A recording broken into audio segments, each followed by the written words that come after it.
Haleluya, selamat pagi Bapak Ibu Saudara kasih dalam Tuhan. Kita akan mulai ibadah kita pagi hari ini. Mari kita mau siapkan hati kita yang terbaik buat Tuhan. Saya mau ajak Bapak Ibu bersatu di dalam doa. Haleluya Tuhan Yesus, terima kasih Tuhan buat segala kebaikan-Mu dalam kehidupan kami. Bapak, kalau pagi hari ini Tuhan, kami boleh ada, kami boleh mengikuti ibadah Tuhan. Itu semua karena kasih setia Tuhan. Kami boleh sehat dan kami boleh kuat semua karena kasih Tuhan melingkupi kami. Terima kasih Tuhan, pagi hari ini Kamu mempersiapkan hati kami Tuhan, untuk kami memberikan yang terbaik buat Tuhan, membalas segala kebaikan Tuhan dalam hidup kami. Mari Tuhan, Engkau pimpin ibadah kami dari awal sampai pada akhirnya. Biarlah Tuhan yang berkuasa, Tuhan yang menguasai setiap hati kami, melawat kami Tuhan, memberkati setiap kami. Haleluya Tuhan, di dalam nama Tuhan Yesus Kristus kami sudah berdoa. Haleluya, amin. Mari Bapak Ibu, kita tetap di dalam hadirat Tuhan. Kita mau sembah Tuhan, karena Tuhan yang layak ditinggikan. Mari kita sama-sama angkat pujian Kau, ku sembah Tuhan. Haleluya Yesus, terima kasih.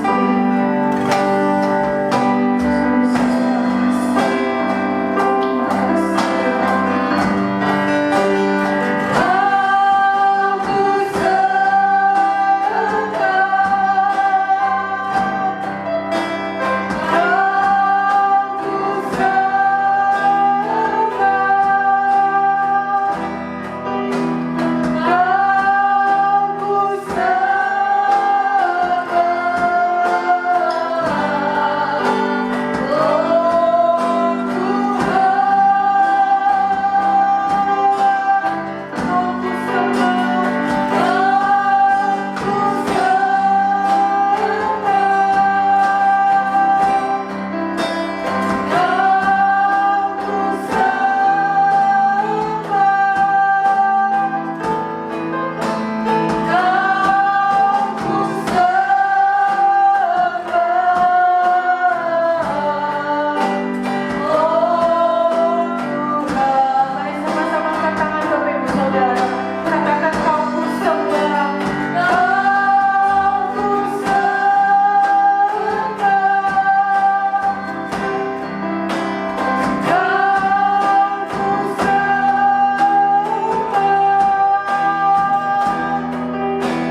Tuhan Yesus yang layak diagungkan. Bapak Ibu saudara kasih dalam Tuhan, kasih Tuhan itu begitu besar bagi kita. Anak-anak Tuhan yang berharap kepada Tuhan tidak akan pernah meminta-minta. Anak cucu kita tidak akan pernah meminta-minta. Karena kasih setia Tuhan yang begitu besar buat kita. Kalau dia boleh lahir, dia boleh mati di kayu salib, itu karena kita manusia yang berdosa. Kasih Allah begitu besar buat kita semua. Mari kita angkat pujian berkat anak cucu. Haleluya.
Biasa kita kumpul dengan keluarga, tapi tahun ini kita boleh tidak berkumpul. Ampau tetap bisa ditransfer ya Bapak Ibu, nggak harus ngasih lewat tangan. Tapi kita percaya berkat anak cucu itu akan selalu ada buat orang-orang yang berharap kepada Tuhan. Kita akan pujian ini sekali lagi, haleluya.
Berkesudahan, selalu baru setiap pagi buat kita. Begitu juga dengan kita, kasih kita kepada semua orang, kepada saudara, kepada keluarga, itu harus setiap hari, tidak hanya di momen Valentine minggu ini, hari ini, tapi setiap hari, seperti kasih Tuhan yang selalu baru setiap pagi. Amin. Kasih Allah tak berkesudahan.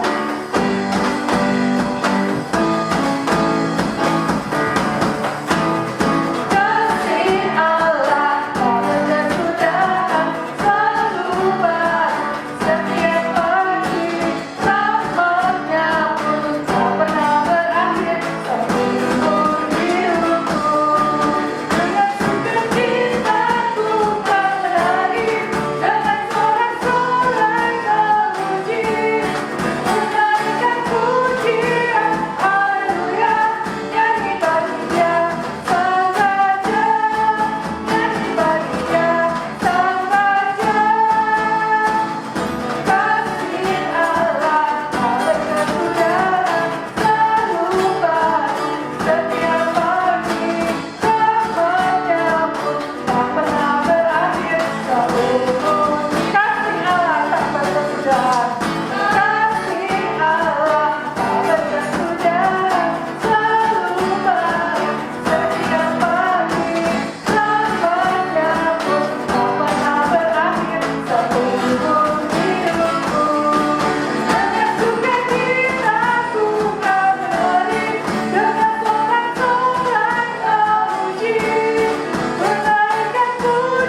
Kita sudah merasakan kebaikan Tuhan dalam hidup kita. Tuhan sudah tunjukkan kasih setia Tuhan kepada setiap kita. Haleluya. Mari kita mau katakan, Bapa, Engkau setia, Engkau mulia. Kami bersyukur Tuhan, kami punya Allah yang hidup, Allah yang kami sembah, Allah yang mengerti segala hal tentang hidup kami. Kami bersyukur Tuhan, Kau ada dalam setiap langkah hidup kami Tuhan. Terima kasih Tuhan. Terima kasih Bapa. Mari Bapak Ibu kasih dalam Tuhan, kita mau siapkan hati kita untuk mendengarkan firman Tuhan. Haleluya Yesus. Terima kasih Tuhan. Terima kasih Bapa yang baik. Haleluya. Mari kita siapkan hati kita tuh mendengarkan firman Tuhan. Kita akan pujian Bapa Kau setia.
Tuhan Yesus begitu baik kepada setiap kita.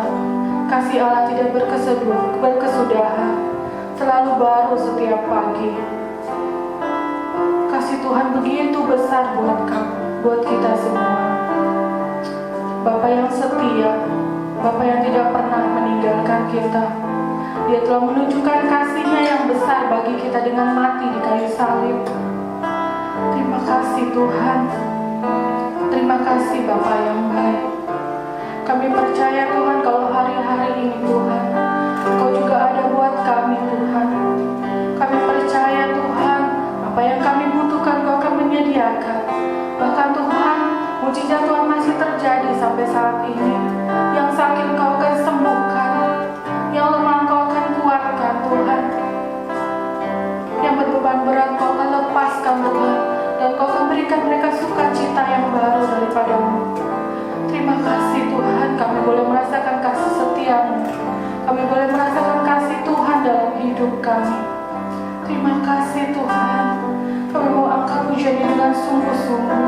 Kau yang menunjukkan kasih setia-Mu kepada kami Tuhan.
Terima kasih Bapa, segala pujian dan hormatannya bagimu Tuhan.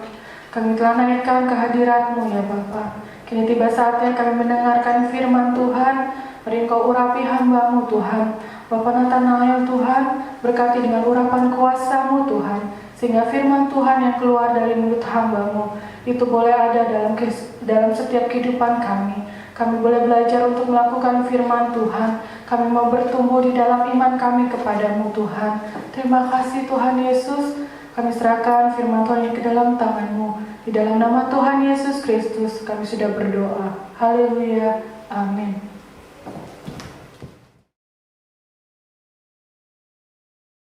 Haleluya. Saudara-saudaraku yang dikasihi Tuhan, dalam ibadah kita hari ini, saya ingin mengajak kita untuk belajar tentang bagaimana mengenali dan merasakan kasih Allah itu. Dan bersama-sama kita akan melihat Alkitab kita, saudara-saudara, dalam 1 Yohanes pasalnya yang keempat, ayat yang ke-7 sampai ayat yang ke-11. Saya baca untuk kita, saudaraku, kalimatnya bertuliskan demikian. Saudara-saudaraku yang kekasih, marilah kita saling mengasihi, sebab kasih itu berasal dari Allah. Dan setiap orang yang mengasihi, lahir dari Allah dan mengenal Allah. Barang siapa tidak mengasihi, ia tidak mengenal Allah, sebab Allah adalah kasih. Dan inilah kasih Allah yang dinyatakan di tengah-tengah kita, yaitu bahwa Allah telah mengutus anaknya yang tunggal ke dalam dunia, supaya kita hidup olehnya. Inilah kasih itu, bukan kita yang telah mengasihi Allah, tetapi Allah yang telah mengasihi kita, dan telah mengutus anaknya sebagai pendamaian bagi dosa-dosa kita. Saudara-saudaraku yang kekasih, jikalau Allah sedemikian mengasihi kita, maka haruslah kita juga saling mengasihi. Saudaraku, ada hal yang menarik sekali untuk diperhatikan saudara-saudara dari surat Yohanes ini. Mengapa, saudaraku? Karena penulis surat Yohanes ini adalah Rasul Yohanes, yang kalau saudara membaca di dalam Injil Yohanes, saudara akan menemukan sesuatu yang berbeda. Yohanes bukan saja melihat Yesus dalam perspektif yang berbeda, tetapi inti atau isi dari Injil Yohanes itu memang menjelaskan tentang kasih. Dan itulah sebabnya, saudaraku, kasih yang dibahas oleh Yohanes dalam suratnya ini bukan saja seperti sebuah pengulangan, tetapi diulang dan diberi makna baru sesuai dengan kondisinya. Surat Yohanes ini, saudara-saudara, diyakini ditulis untuk generasi yang berikutnya dari generasi pertama gereja mula-mula, saudara-saudara. Itu sebabnya banyak orang yang tidak memahami, banyak orang yang tidak tahu, sama seperti kita, saudara-saudara.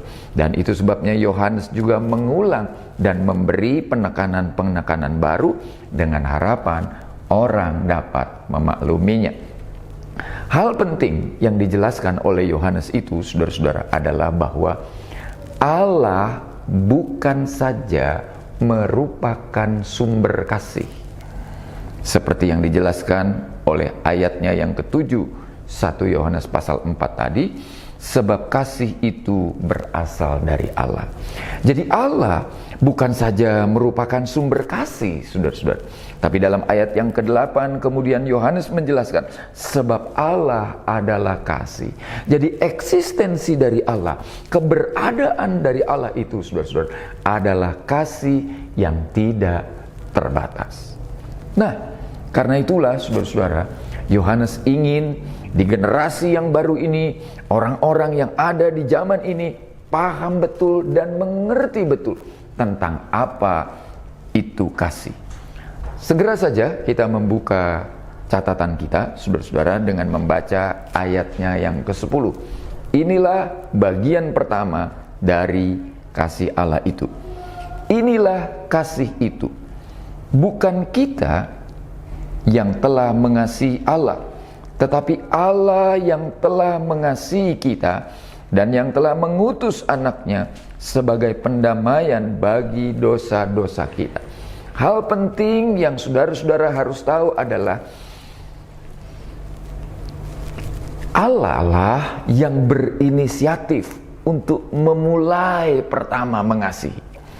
Allah lah yang mengajarkan kepada kita tentang kasih.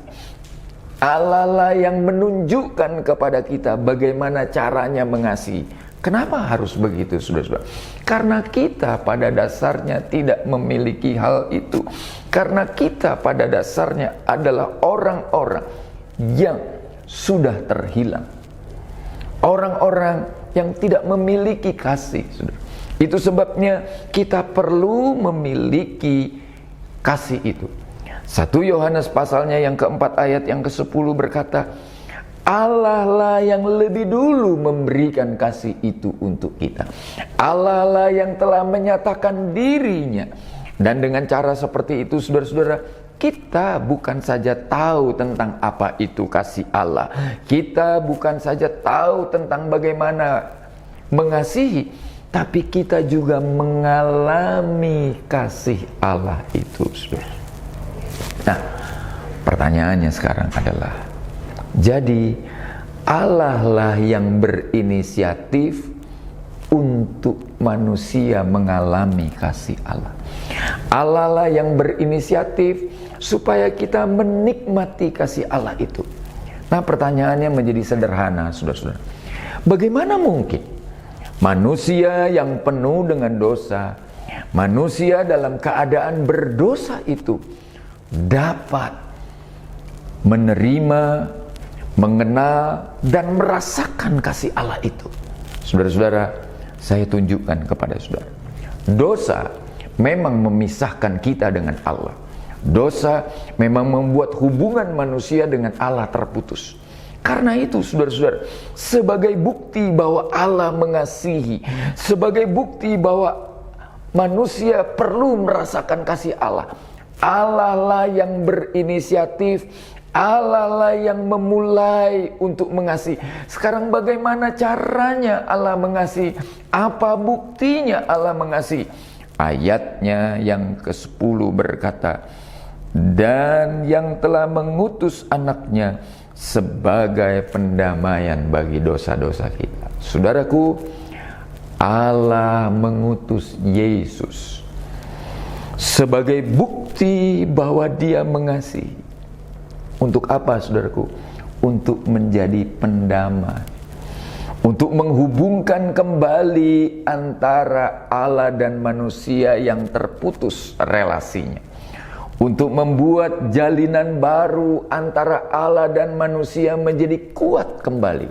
Dan itu dilakukan oleh Allah melalui Yesus Kristus.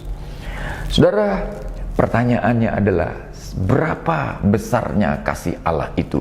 Saya ajak saudara untuk melihat dalam Injil Yohanes pasalnya yang ketiga, saudara-saudara, ayatnya yang ke-16, kalimatnya bertuliskan demikian. Karena begitu besar kasih Allah akan dunia ini, sehingga Ia telah mengaruniakan anaknya yang tunggal, supaya setiap orang yang percaya kepadanya tidak binasa, melainkan beroleh hidup yang kekal. Saudara-saudara, ayat itu berkata, karena begitu besar kasih Allah akan dunia ini. Saya mencoba mencari tahu, saudara-saudara, apa yang dimaksud dengan begitu besar. Besar dalam hal ini, saudaraku, bukan berarti tanpa ukuran. Besar dalam hal ini bukan berarti tidak bisa dihitung, saudara. Yang dimaksud dengan begitu besar itu adalah kemampuan kita terbatas untuk bisa mengenali.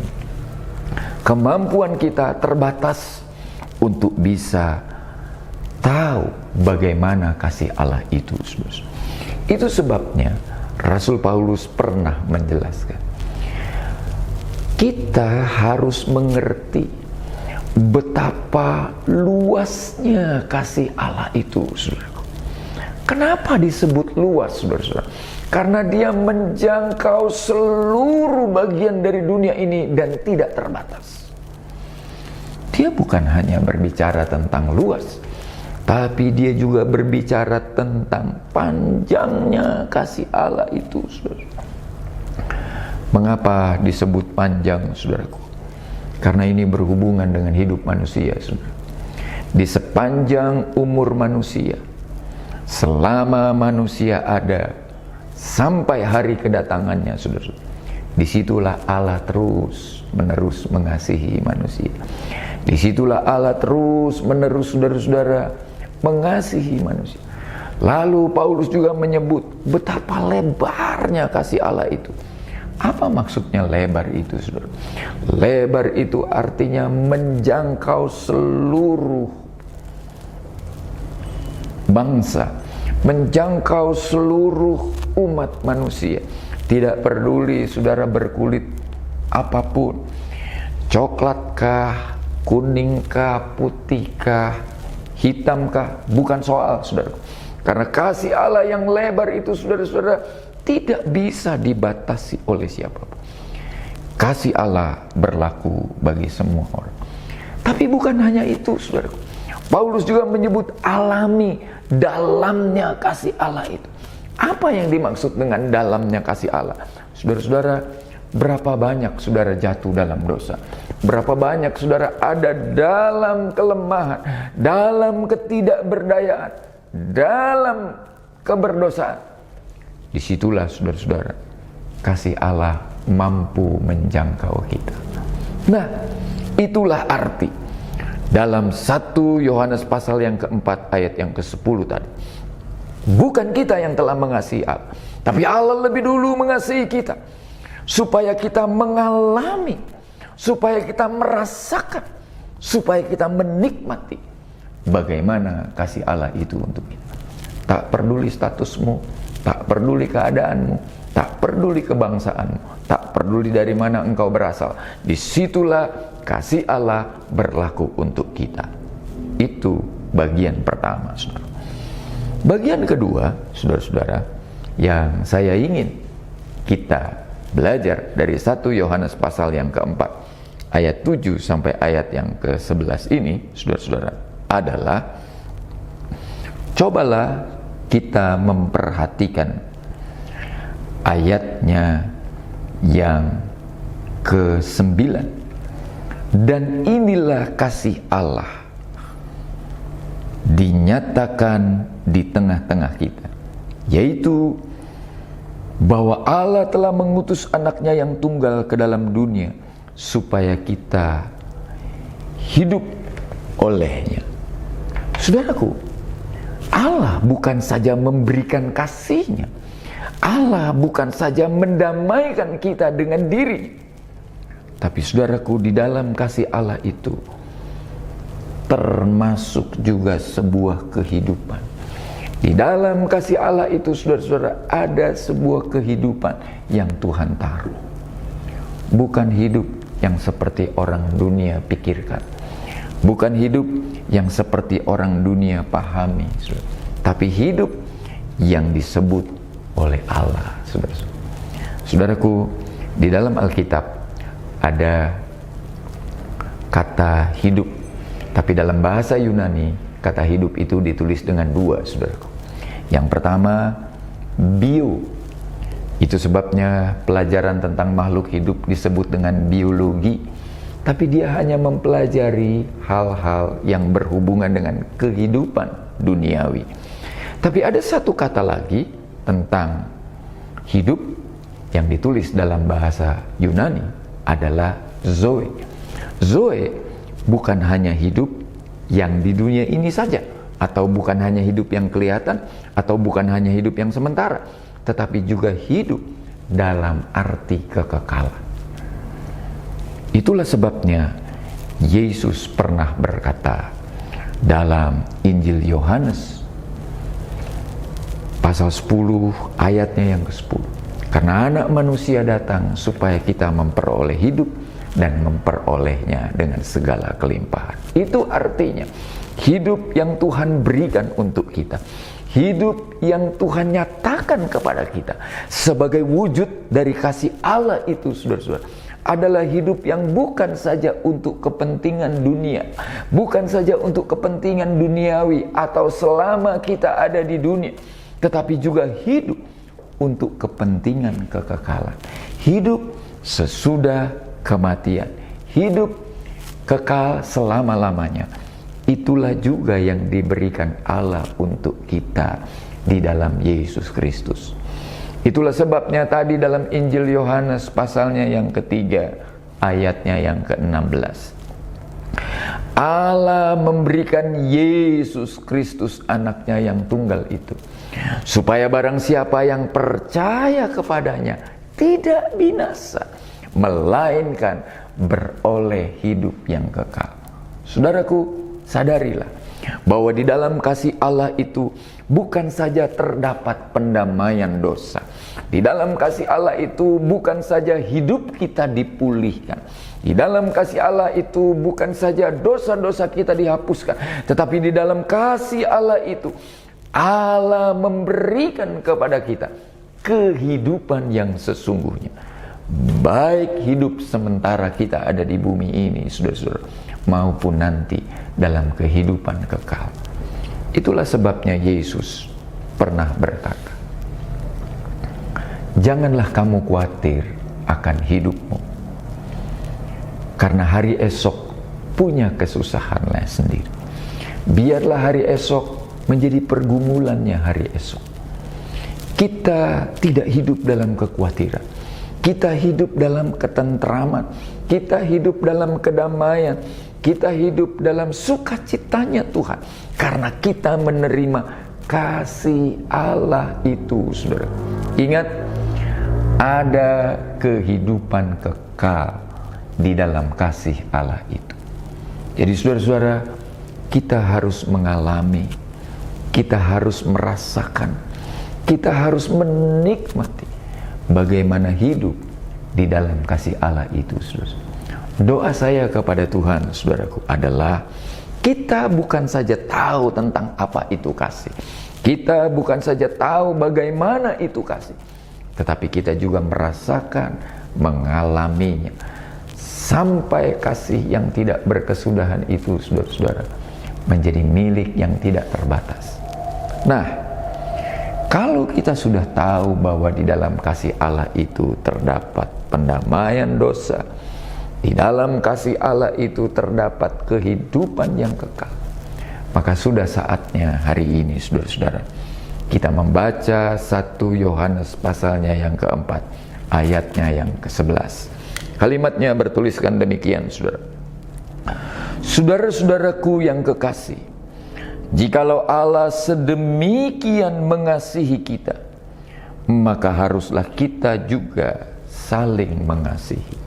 Saudaraku, kalau pada poin yang pertama dan poin yang kedua itu sudah menjadi milik kita, kita diampuni dosanya, kita didamaikan oleh Allah, kita merasakan kasih Allah dengan menerima kehidupan yang sesungguhnya, maka sudah saatnya, saudaraku, kita berbagi kasih itu kepada orang-orang yang belum pernah mengalami, kepada orang-orang yang belum pernah merasakan bagaimana hidup di dalam kasih itu, saudara. Saya ingin mengutip satu ayat lagi, saudaraku, yang ditulis oleh Rasul Yohanes dalam 1 Yohanes pasalnya yang ketiga. 1 Yohanes pasalnya yang ketiga, saya membaca, saudara-saudara, beberapa ayat yang bisa kita baca perihal tentang kasih Allah itu, saudara-saudara.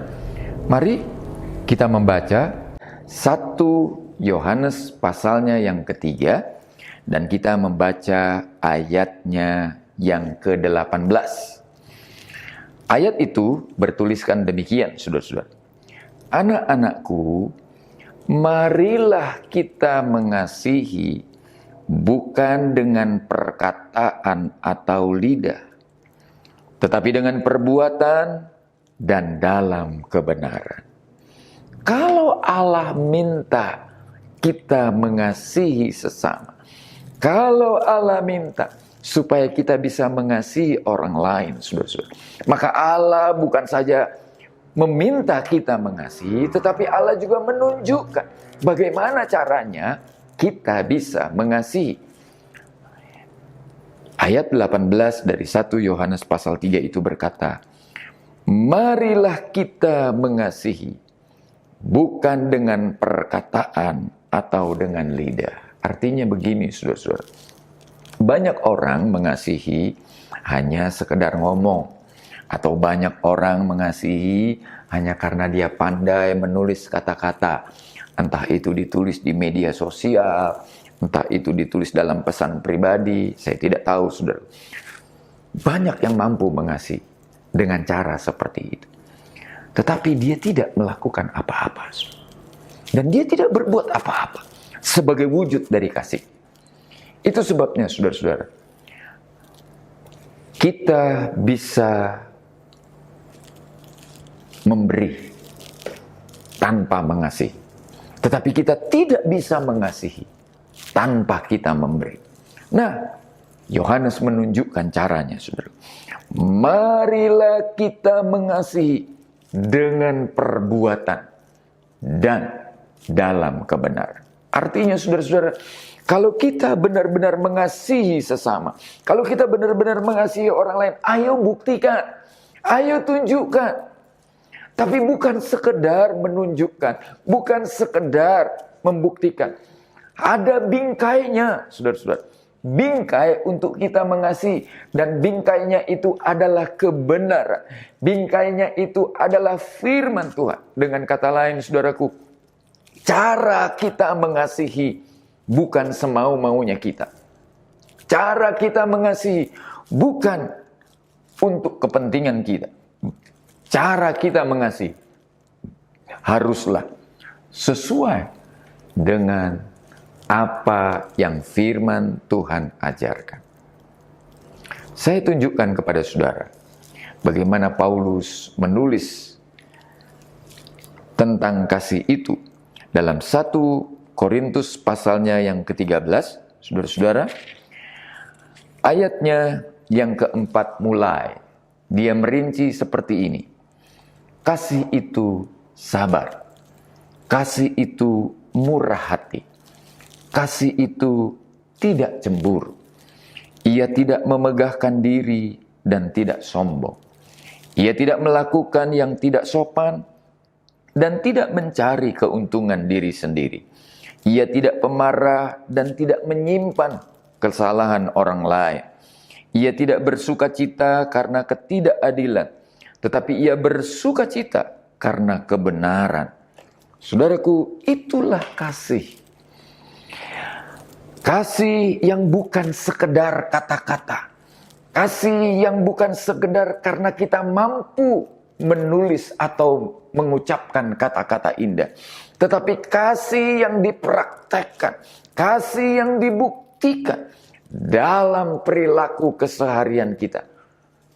Dibingkai oleh apa yang disebut kebenaran firman Allah.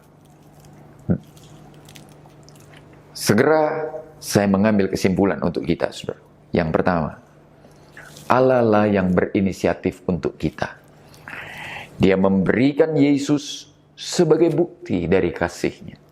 Dan itu sebabnya kita diperdamaikan, kita diberikan pengampunan dosa karena Allah mengasihi kita. Yang kedua, saudara, ketika Allah mengasihi kita, Dia bukan hanya berbicara tentang dosa-dosa, bukan hanya berbicara tentang pemulihan hubungan, tapi Dia juga berbicara tentang bagaimana Dia memberikan kehidupan yang sebenarnya, kehidupan yang sesungguhnya di dalam Yesus Kristus.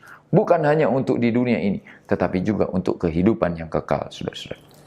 Dan yang ketiga, kalau saudara sudah merasakan, kalau saudara sudah mengalami, kalau saudara-saudara sudah menikmati bagaimana kasih Allah itu, Maka sekaranglah saatnya, saudaraku, kita menunjukkan kasih itu. Kita berbagi kasih dengan sesama, saudara. Tapi itu bukan mau-mau kita sendiri. Itu bukan berdasarkan hitungan untung rugi. Itu juga bukan berdasarkan kalkulasi ekonomi.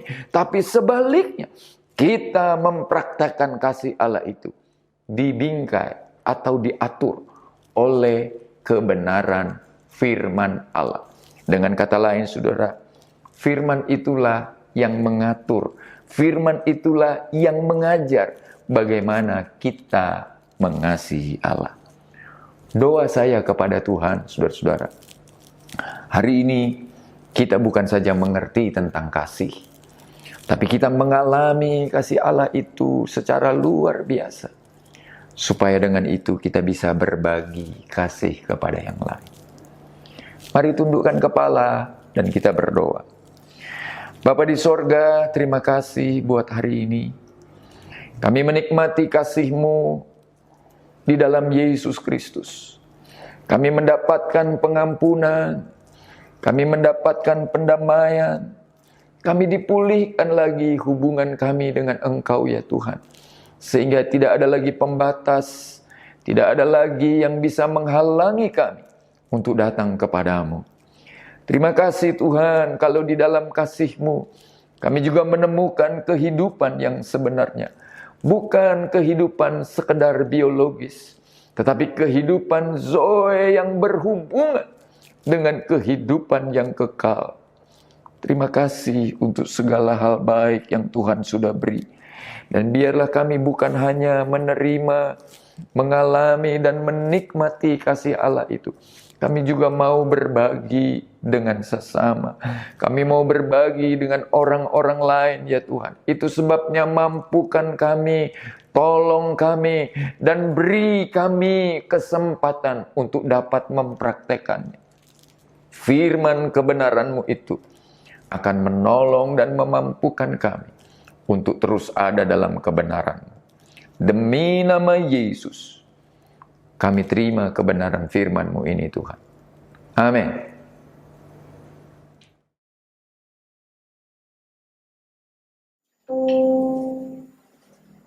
Saudara-saudaraku yang dikasihi Tuhan, mari sama-sama kita berdiri. Kita akan mengakhiri ibadah kita hari ini dengan doa penutup dan doa berkat. Bapa kami yang di dalam sorga, Bapa yang kami panggil di dalam namanya Tuhan Yesus Kristus, kami bersyukur kepadamu ya Tuhan, karena hari ini kami dapat lagi berbuat bakti kepadamu. Berkatilah kami yang sudah berbuat bakti kepadamu, seperti firman-Mu mengajarkan kepada kami ya Tuhan. Dan sebelum kami mengakhiri ibadah ini, kami juga mau berdoa bagi bangsa dan negara kami, bagi para pemimpin kami. Tuhan kiranya menolong mulai dari Bapak Presiden sampai aparat yang terendah sekalipun, TNI Polri yang berjaga-jaga, para dokter, rumah-rumah sakit yang sedang menangani para pasien. Tuhan juga kiranya menolong. Proses vaksinasi Tuhan berjalan dengan baik, sehingga apa yang dihadapi oleh bangsa ini dapat segera terselesaikan. Terima kasih ya Tuhan. Kami berdoa bagi keluarga demi keluarga dari jemaat-Mu di rumah tangga mereka masing-masing. Mereka yang bekerja, mereka yang sekolah, mereka yang kuliah, mereka yang berdagang, apapun yang dilakukan oleh tangan anak-anak, di sanalah Engkau ada bersama-sama dengan mereka ya Tuhan. Hadir, menolong, menguatkan, dan memberkati mereka. Kami juga berdoa buat hamba-hamba-Mu yang sudah melayani kami hari ini. Pemimpin pujian, pemain musik, sound system, pembuat rekaman ini. Engkau juga kiranya menolong dan memberkati mereka sekalian ya Tuhan. Pakailah mereka menjadi saluran berkat kemuliaan nama-Mu. Kami berdoa buat saudara-saudara kami yang bulan Februari ini Tuhan tambahkan usia 1 tahun lagi. Ulang tahun mereka, ulang tahun perkawinan mereka. Tuhan kiranya menolong dan memberkati mereka. Nyatakanlah terus kebaikan-Mu atas kami sekalian ya Tuhan. Berdoa juga buat setiap tangan-tangan yang sudah terulur bagi pelayanan di tempat ini Tuhan. Mereka yang memberikan persembahan kasih, mereka yang mengembalikan persepuluhan milik-Mu, turunkanlah berkat-Mu ke atas mereka Tuhan. Bukakanlah tingkap-tingkap langit dan curahkanlah berkat-Mu, sehingga kami dalam situasi yang sulit sekalipun, kami tetap tercukupi ya Tuhan. Terima kasih buat kebaikan-Mu, terima kasih buat pertolongan-Mu.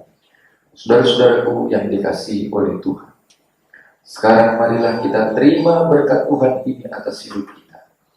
Tuhan kiranya memberkati engkau dan menjagai engkau. Tuhan menyinarkan wajahnya kepadamu dan memberikan engkau kasih karunia. Tuhan menghadapkan wajahnya kepadamu dan memberikan engkau damai sejahtera. Di dalam nama Allah, Bapa, Putra, dan Roh Kudus, yaitu Tuhan Yesus Kristus, kami terima berkat-Mu dan kami selesaikan ibadah kami hari ini. Terima kasih ya Tuhan.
Amin. Tuhan Yesus memberkati kita.